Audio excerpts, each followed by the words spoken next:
So can I just ask you then, what was the inspiration for this album? And what sort of, helped you along, to write all the tracks? And was it an individual thing you did over time, or was it something you just said, I'm going to do an album, or did you just do an individual track at a time?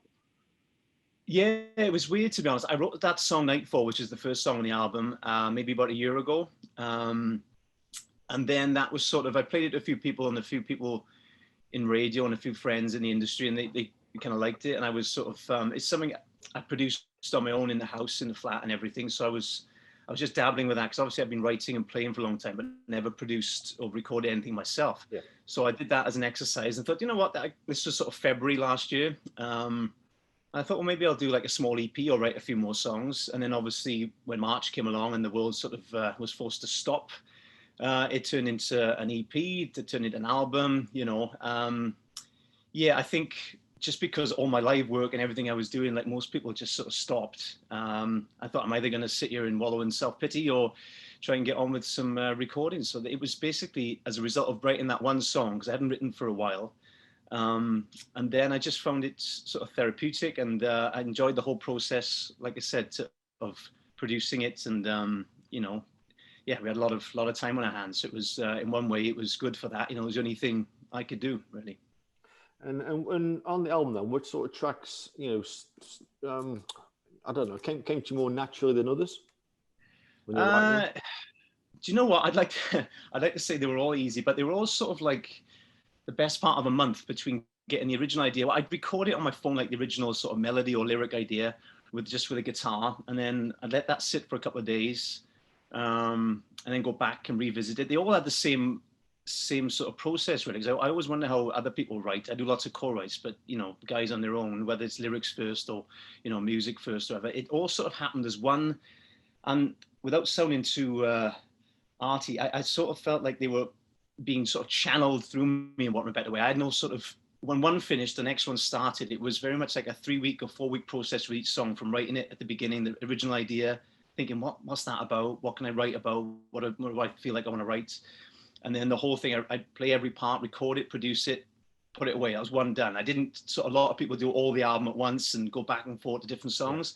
I did one at a time. So it was, they just were 3 or 4 week process for each of them. And they just sort of, as soon as I finished one, I'd have a day off, and then another one would just sort of come to me, for want of a better word. It was sort of just like, they just seemed to be coming from various angles. I'd wake up and think, oh, there you go. It was an odd experience. I've never done that before. So.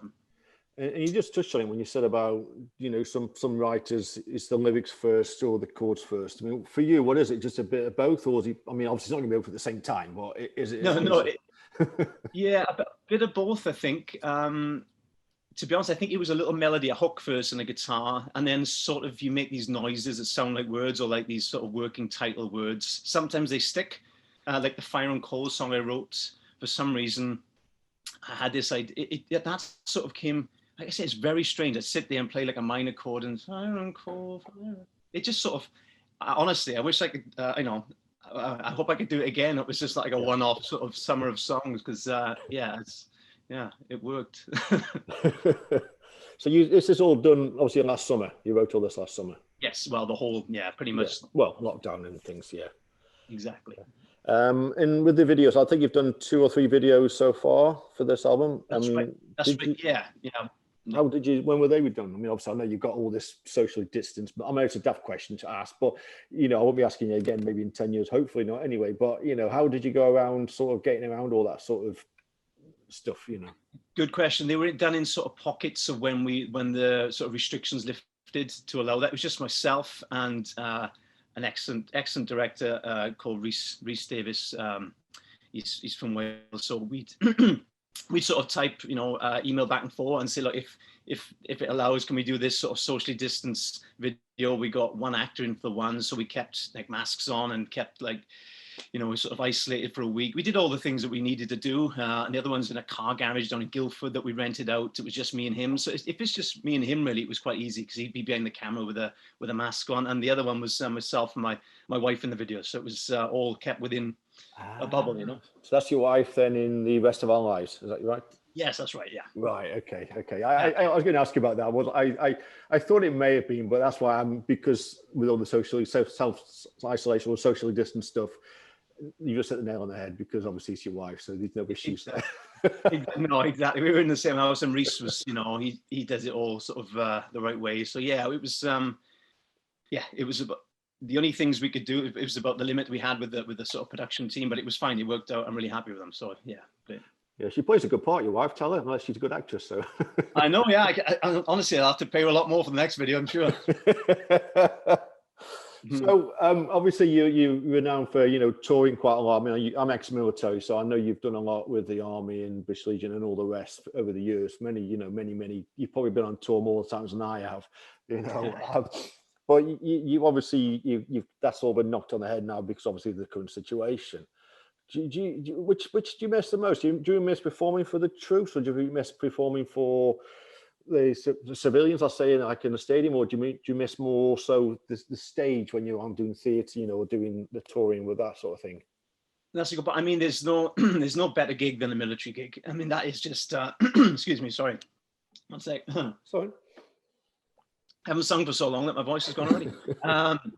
Yeah, I mean, the military gigs were some of those. I mean, I did 20 years of military gigs from Afghanistan, Iraq, or, Bosnia, Kosovo, Falklands, wherever the guys are. Those gigs, as you may know, it's they mean so much. You see the power of music. You've got these guys that are, in the middle of war zones, and there's tears coming because the songs are so emotive, and that you see the power of music right there. There's nothing those are very standout special gigs for me, but.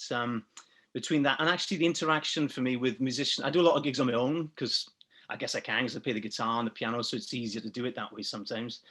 But there's that interaction with musicians I miss. That the audience is always great. But just to look across and see the drummer, just that sort of being in a gang, being in a band. That's what I miss a lot. And you say you can play a few instruments. Which one was Which one did you learn to play first, and which one did you get the most? I wouldn't say love, or the most sort of joy from playing. Yeah, that's a good question. I think I had piano lessons when I was young, about 6 or 7 years old. It was actually after seeing a Billy Joel concert on TV. I was like, that's the job I want, So piano was the one I sort of had lessons in and did properly. Yeah. And then I realized that, I just picked up guitar one day, I think. I was very lucky. My mum and dad, I'd say, can I have a second-hand guitar, or sort of a guitar for Christmas? And I was lucky I had one. And then I realized as I went 11, 12, 13, that the guitarists in the band were getting a lot more attention. So I moved from the keyboard a bit, so it's just a shameless move to the front of the stage, really. I find the piano more challenging and a bit more, things can go wrong on the piano for me. If you do a gig like I'm playing a Billy Joel song or one of my own, suddenly I look down and don't recognize my own hands. As long as I keep looking out, I'm all right. But the piano I'm probably more of a piano player, but I feel very comfortable with the guitar. That's always my comfort blanket. The piano sometimes, just don't look down. And Billy Joel's a big fan of yours, isn't he, as well? So I know let you speak. Well, I wish he was a fan. I mean, he's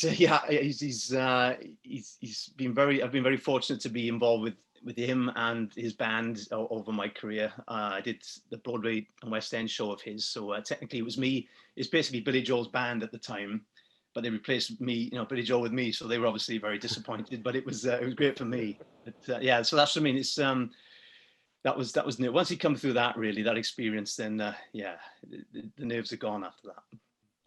And obviously, the future, we don't know what's going to be around the corner. And I don't know, you're going to be back in the UK very soon. Do you have any plans for sort of? You can't sort of plan anything, any tours or whatever, because I know a lot of people are planning tours, but they're getting cancelled again and again and again. For yourself, is there anything you sort of? Are you going to go back to Wales? Do you think that's on the horizon at some point to perform that as the album? I would love to. That's I sort of started thinking at the end of the year, maybe March, April, things might open up, because obviously it's this ever-changing, thing that we're all involved in. So I don't think I'd be foolish enough to put any dates in, really, at the risk of disappointing myself and anybody. It's sort of just wait and see, isn't it? I'd love to. It's the first. As soon as we're able to, I will be doing it. I want to play these songs. I want to see the reaction. I want to be on stage.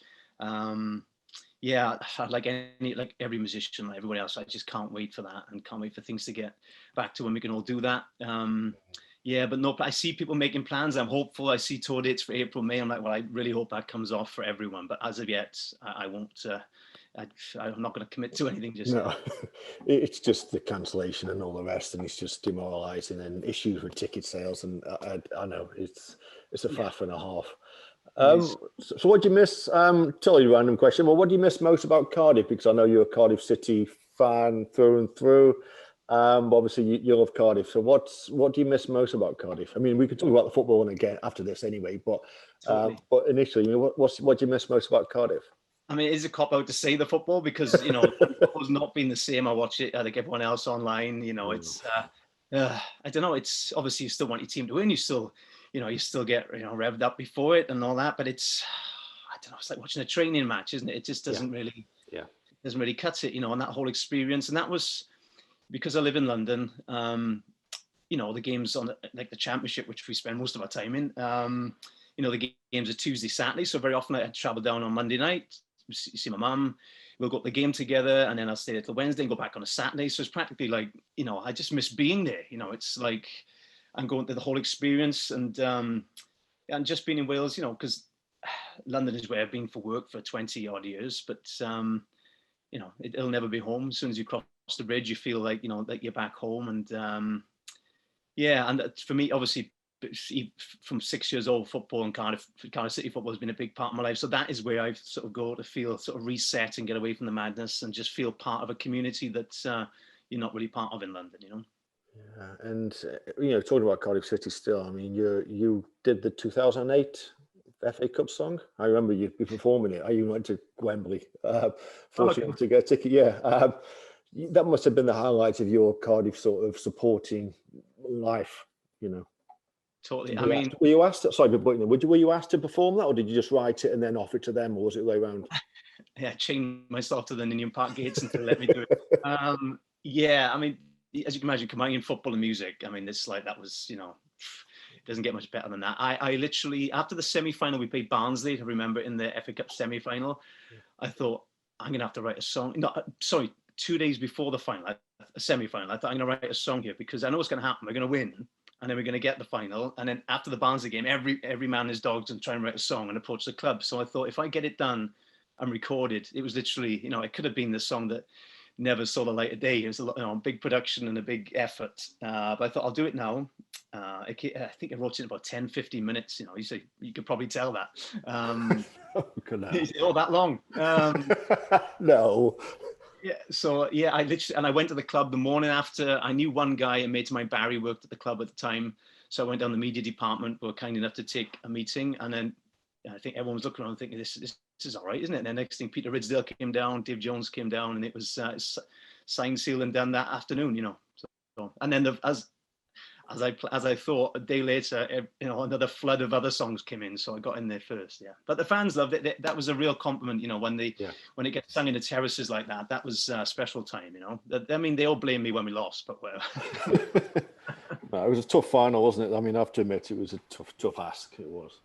Yeah, it was there for the taking, I guess, but it was a good, that whole ride to get to the final. I mean, it's something we haven't done anywhere near since. So it's apart from the Carling Cup, but yeah. Yeah, I even find it was better than being in the Premiership for the year. I just felt something like that was the FA Cup it was just I just thought it was amazing. It was an amazing experience, So we had a chance in that as well. Whereas in the Premier League, we used to turn up and just avoiding the cricket score, wasn't it, every week? That was tough to take. Actually, I did not enjoy that at all. It's weird. What at all through the season? Not even any games through the Premiership. I mean, there were moments, weren't there? But I mean, I was watching them obviously since the 80s. Maybe I'm romanticizing it a bit, but I even like away games in the Autoglass against Exeter with me and my three mates, probably only three in the ground. It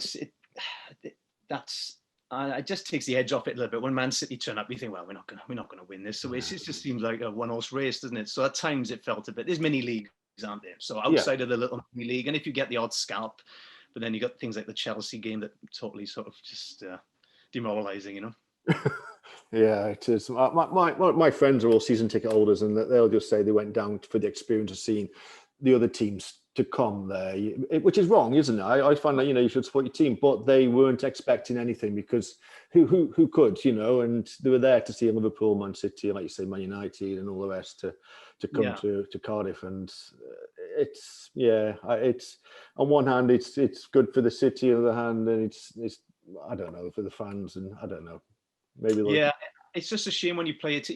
When like back in the day when I remember Nathan Blake scored against Man City in the FA Cup now, and we beat Leeds and all these teams. It was like these were big teams and we scalped them, but then when you play them week in week out, it's just a different. I don't know. There's a magic lost to that, and it's almost like I don't know. It's they're so far in front these days, aren't they? Those top sort of 10, 15 teams that you can't catch it. So it's inevitable that we've got to come back down. So I'm not sure. I think. I love the championship, just could do without losing in the playoffs every year, but there we go. Yeah, I'm from Stoke originally, so and Stoke, it's Stoke Cardiff. There's always a rivalry there, but we're about on the same level, I guess, at the moment. I guess so. Yeah. That because you guys have been up and down for a bit. You're up there a long time, weren't you? We were up there for a few years. Yeah, I don't think it was 10 years, but it wasn't far off. My brother said it was 10, but he's a season ticket holder, so I'm not arguing with him. But I thought it was 8 or 9 years, but I'm not arguing with my brother. He's older than me, so. He said it was 10 years, but they did well to stay up. But as the football got boring, that's Stoke. I want to talk about Cardiff anyway, so we could be there all day. But you obviously played in a few games for Cardiff, didn't you? You turned out for the last game at Ninian and the first game at the new stadium. Yeah. I remember getting absolutely abused from the terrace on it, like a charity game. Like I realised I never would have wanted to be a footballer. He literally passed it and he went into touch, and somebody stood up and started berating me. I'm like, it's a charity football match. What's wrong with you? The club have always been great to me, and I could say I deserve it after 40 years of suffering with them, but no, they've been very, very good. So, I can't wait to get back there. Obviously we. Like I said, we're watching it, but it's the experience, just to be down there, the sights and the smells of it all, Yeah, it's one reason why I didn't renew my Sky Sports or BT, because you're watching it. It's like a training game, like you just said before. And it is, and you got the false artificial sound. You turn it off, and it just doesn't feel right. And it's, I'm not hopeful that it's going to last either. I think in the way cancel it again soon. I just think they've got it funny. Yeah, I can see that, and it's almost like what you're missing. You rather not see it, It's one of the things that it's a reminder of how bad the situation is, I guess. Yeah. Can we just get back to the album then? we talk about football if you don't mind. That's all I want to try and get out. So with the album, James, which ones stand out for you? Which tracks stand out for you the most? I guess sometimes the songs are harder than others to write and to finish. They're like little puzzles. So the ones there's a song called Lifeline that was a song it's like a little piano ballad right in the middle of some sort of more guitar driven tracks, I guess. I wanted a piano ballad on the album, and that was the only sort of constraints I put myself under. The rest of it was whatever happens in the album. So that made that one even harder, I guess, because I'd finish one song and think, right, now I'm going to do the piano ballad, and I'd start and turn up into another different song. So I was like, I just can't, that was the hardest one to wrap my head around, and also the hardest one lyrically to get right because of the sort of nature of the lyrics and the people I was writing about. I just wanted to get that right. So that in terms of a satisfying end to a song and getting.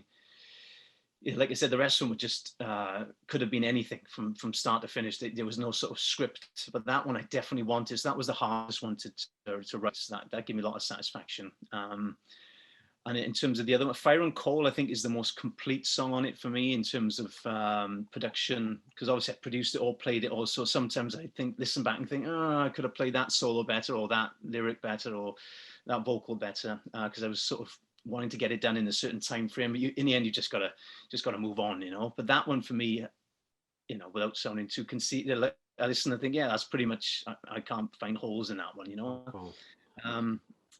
So those two leap out. But I guess I'm proud of doing the whole thing myself, really, in the flat on your own, because there was times I think 6 or 7 songs in I thought, maybe I'll just make it an EP, because this is a struggle, because the subject matter sometimes was quite dark. I was delving into things and past and experiences and sort of demons that I've had over the years, and it was sort of therapeutic. So just to come through it in one piece and have them all there was a really good feeling. Yeah. So did you find, I like to use the word cathartic, some of the writing some of these songs and getting them out there, out your system, and then getting them into paper and then go to sing them?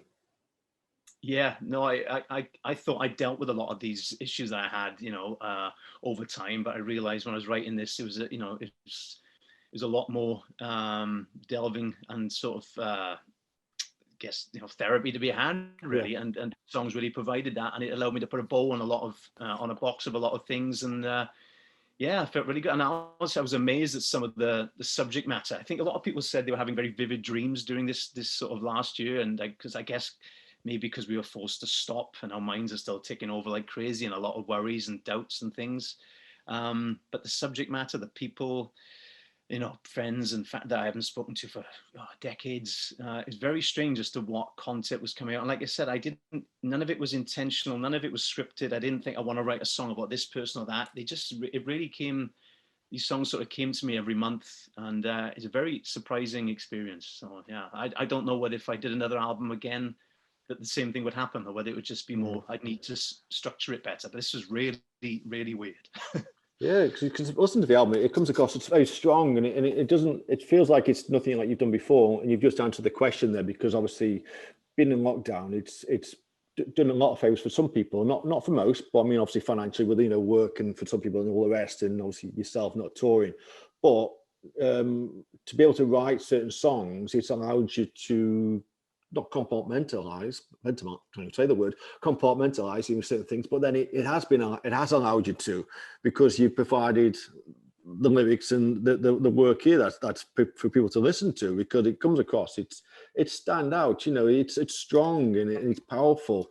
And the lyrics, I know you joked about the Cardiff song about writing it in 10, 15 minutes. Some of these songs, you feel like you've been writing them for 10, 20 years. Do you know what I mean? Oh, that's very kind, Carl. Yeah, it's a total autobiographical sort of snapshot of where I am right now, what I've been through. It's very honest. And like you said, it's different to anything I've ever done before, because that was the point. A lot of the other songs, if I wrote them myself or co-writes with other people, this sort of just stuff that rhymes, just like you need to write a 3.5-minute pop song today. Oh, what rhymes with that? Oh, that rhymes with that. Let's get that down. What do you want to write about? And I struggle with that, I didn't. But more so, I struggle with delving deep and being honest. And I don't think I'd have ever done that had it not been for this lockdown period. It's been a disaster on 99% of the fronts. But that one thing I could take from it for me is this recording and this album, and having been able to go to places that I would never have done this, so that is the only thing that good that's come out of it. But I appreciate that, what you said. Thank you.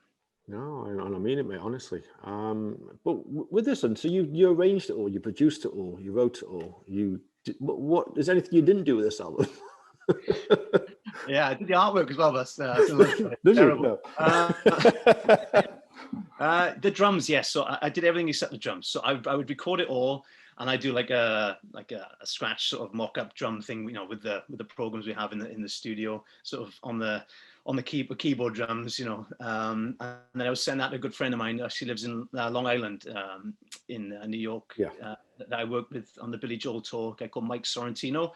So I sort of duped him into doing the entire album. I sent him one back last February, March, and I said, "Do you drum on this?" "Yeah, I'll do you a favor." And then I said, "What about this one?" And then it went on and on. I said, "Well, you can't stop now, the album won't be coherent." So yes, I say I did everything but the drums, and he's a phenomenal player. And the difference, honestly, if I sent you like the demos that I send him, he'd put the drums on, and then I'd listen and think, "Oh, well, now I need to up my game," because it is an odd thing to do everything yourself, because there's nobody to bounce ideas off. That's why, your praise, and I appreciate it. Thanks for listening to it for a start. Means a lot, because no one's outside of family and friends. No one's heard it, and you got to trust yourself. This, he doesn't need a different bridge or middle eight, or that chorus is right, or that lyric is terrible. It's in some ways it's how you should do it, I guess, because it's an honest, album, and that's just something I created. But I guess it could have been more compromised with more musicians. So maybe yeah. But then again, we are where we are, and you are, you've got this fantastic piece of work, and it's an honest album. It's honesty, it's honest. You could call the album Honesty or Honest. You could have renamed it. I should have. The only problem with that is I had the title before I even wrote the album. I guess it's got to be called that, and then the rest, I know why, but then I had to write a song called All the Fours, which was, that was the only other constraint I was under, was writing the album song. So there we go. Yeah, because All the Fours, it's very Beatlesque, that word to use, isn't it? Yeah, I'll take that. Thank you. And they weren't a bad band. Yeah, they did all right. Yeah. But for me, my favorite is I Could Take You Down. I just think it's very, very powerful, Well, that's funny, because that almost didn't make it. I really appreciate that, because for me, if someone, like yourself, enjoys the last one and the one I was sort of like, oh, is that any good? Because I was almost didn't rush it, but it felt like I rushed it because it was the last one. It was like, oh, I need one more. I had more songs, but I knew they weren't good enough, or they didn't fit the bill, as it were. But that was the last one, and that was, even Mike, the drummer, he said, I thought we were done already. I thought it was 11 tracks, So he said, I said, I want this one as well. So you did a good job on that. The energy he brought to it is quite I said, I get, because he didn't play on the piano ballad. He said, I guess this isn't the piano ballad then, because I said no. So it was the exact opposite of that. So yeah, I'm glad you liked that one. Yeah, and so where do we go from here then after this album? You've written this album now. I presume you're still writing most days, or you're going to be where obviously this is going to be all about this album now. But do you want to go along the same sort of path music wise, or do you want to try something different with the next album? I really enjoyed it, and I didn't really know, because it feels like the first. Even though I've done albums before, this actually feels like the first one. Because I've been very lucky as a musician to be touring and gigging for so long. But writing has never been at the forefront of what I do, really. So this, and certainly not production. And I found like, I got to know all the instruments, the guitars. Oh, that's what that one did. They were just sort of like comfort blankets on stage. But now I bought this Gibson 335 just before the lockdown. I wouldn't have bought it if I knew how much money I wasn't going to make this year. Anyway, but that sort of, developed a sound, as it were, and obviously I'm playing everything. So the album, it became coherent sonically as well. And I thought, okay, this, it's never going to be original because you're pulling ideas and influences from everywhere. But I thought it's almost got, dare I say it, some sort of identity and sound here. And it was very guitar driven, which I didn't expect, as, like I said, as more of a piano player. But that I Could Take You Down being the more rock guitar song on it, that was kind of where I left, and I think that's probably where the next one's going to go, because that seemed to fit quite well. And the ideas I've had since, I took a month off. I didn't want to see a guitar or write for a month, but I've just started sort of last couple of weeks. And they go in that way, to be honest. They're a bit more, I listen to Foo Fighters constantly and things like that, and the Phonics and the Manic Street Preachers. So it feels like that's a place I feel comfortable production wise. Yeah, because I can see traits of a bit like the Phonics in this album. I mean, obviously not going to be word for word or anything like that, but listen to it's like you listen to Mr. Jones on some of the songs, and so now you're a big fan. Yeah, I'm honestly, what you're watching, I watched a lot of those live gigs from the Phonics and the Foo Fighters, just that energy that comes, I think that's what it is about the piano-driven stuff. Of course, you can have like Billy Joel is a rock show, but it's very much more constrained on the piano. So the guitar and the rock, you can really, like with the military gigs, you can really let loose. And I guess I miss that. Between that and not going to football matches, you haven't got that outlet of, letting your hair down, as it were. No. Mine's let me down. There we go. But have you got any things you would change there over the last 20 years if you could? Or are you just happy with where you've ended up? I mean, I'm happy where you've ended up, but obviously, it's some people say that if I'd done this or tried this or not done this, is there anything you sort of would have changed, or are you just happy with where you've ended up? I'm very surprised at what I took a 10-year departure into musical theatre. If you asked me 10 years ago, as a guy in a band playing, gigs in Afghanistan, I'd be treading the boards as Judas or playing, the American in chess. I thought, you're crazy, So I'm more surprised and just feel very lucky that I'm still doing music, from pubs and clubs back when I was 16 in Wales to piano bars to be chatting with you now about a new album. I guess I wouldn't change a thing, because I just feel very lucky, no matter if this is successful or not, or whatever it is, just to be in music, just to be doing anything in music. I always feel lucky, and I wouldn't change. There's personal stuff that I wish I hadn't had to go through, but if I hadn't gone through it, I wouldn't have been, maybe able to delve into it to write these songs and be so honest about it. So no, I wouldn't change a thing. And would you say the strong character that you are has come from being from Wales, or was it the time you spent on the Golden Mile in Blackpool doing gigs up and down? I can't remember any of that. I bet. Do you know what? Yeah, all of that. To be honest, the club circuit in Wales, I think from about 16 to 26 before I moved to London. 10 years of working men's clubs and summer seasons in Blackpool and piano bars. It's 7 nights a week. If you come to that unscathed, even military gigs are a doddle after some of the clubs I played in. But, yeah, that's where you cut your teeth.